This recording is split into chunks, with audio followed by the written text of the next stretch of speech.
ప్రయాణిస్తున్న సమయంలో ఓ వ్యక్తి అసభ్యంగా ప్రవర్తించాడు. తోటి ప్రయాణికురాలను చూసి ఆ వ్యక్తి విమానంలోనే హస్తప్రయోగం చేసుకున్నాడు. అయితే తాను ఎలాంటి తప్పు చేయలేదని ఆ తర్వాత అనడం అందరినీ ఆశ్చర్యానికి గురిచేసింది.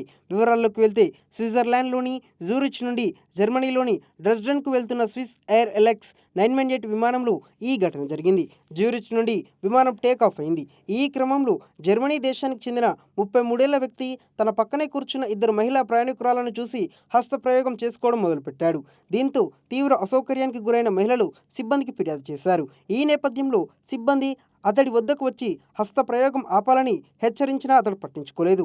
అనంతరం విమానం డ్రెస్డెన్లో ల్యాండ్ అవ్వగానే సదరు వ్యక్తిని పోలీసులకు అప్పగించింది విమాన సిబ్బంది. అయితే తనకు మహిళల్ని చూడగానే కోరిక కలిగిందని, కానీ ప్యాంట్ జోబులో చేతి పెట్టే హస్తప్రయోగం చేసుకున్నట్లు, అంతేకాని అంగాన్ని బయటకు తీయలేదని అతడు చెప్పాడు. కానీ ప్రయాణికులకు అసౌకర్యం కలిగించాడని ఫిర్యాదు స్వీకరించిన పోలీసులు విచారణ చేపట్టారు.